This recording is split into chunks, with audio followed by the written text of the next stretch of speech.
ஈரானின் அணு ஆயுத தளங்கள் மீது இஸ்ரேல் தாக்குதல் நடத்துவதை அமெரிக்கா ஆதரிக்காது என்று ஜோ பைடன் தெரிவித்துள்ளார். அண்மையில் ஈரானின் அணுசக்தி திட்டத்தை அழிக்க இதுவே சரியான தருணம் என இஸ்ரேலின் முன்னாள் பிரதமர் நப்தலி பெனட் தெரிவித்திருந்ததோடு ஈரான் மீதான தாக்குதலை உடனடியாக தொடங்க இஸ்ரேல் அரசை வலியுறுத்தினார்.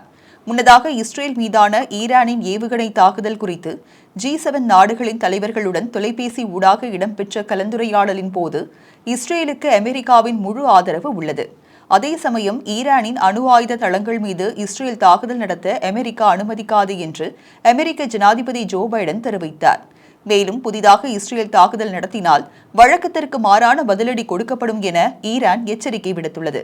ஈரான் மீதான பதில் தாக்குதலில் பங்கேற்கப் போவதில்லை என பிரான்ஸ் மற்றும் இங்கிலாந்து ஆகிய இரு நாடுகளும் அறிவித்துள்ளதாக தெரிவிக்கப்படுகிறது. லெபனான் தலைநகர் பெய்ரூட்டில் இஸ்ரேல் நடத்திய தாக்குதலில் கொல்லப்பட்ட ஹிஸ்புல்லா தலைவர் ஹசன் நஸ்ரல்லாவின் இறுதிச் சடங்கு இன்று மத்திய பெய்ரூட் நகர் கர்பல்லாவில் இடம்பெற உள்ளது. கடந்த மாதம் 27ஆம் தேதி லெபனானில் உள்ள ஹிஸ்புல்லா அமைப்பின் தலைமை அலுவலகம் மீது இஸ்ரேல் மேற்கொண்ட தாக்குதலில் ஹிஸ்புல்லா அமைப்பின் தலைவர் ஹசன் நஸ்ரல்லா கொல்லப்பட்டார். இன்று இடம்பெறும் ஹிஸ்புல்லா அமைப்பின் தலைவர் ஹசன் நஸ்ரல்லா இறுதிச் சடங்கிற்கு ஈரான் தலைமை மதகுரு அயத்துல்லா கொமேனி ஈரானில் இருந்தபடி பிரார்த்தனை செய்ய உள்ளார் என தெரிவிக்கப்படுகின்றது.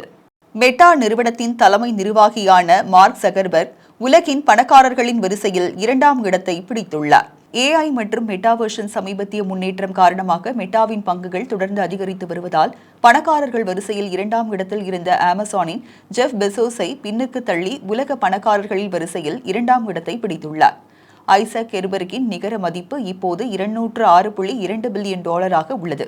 அவர் பெசோஸை விட $1.1 பில்லியன் முன்னிலையில் இருப்பதாக பெர்க் பில்லியனர்ஸ் இண்டெக்ஸ் கணிப்பிட்டுள்ளது.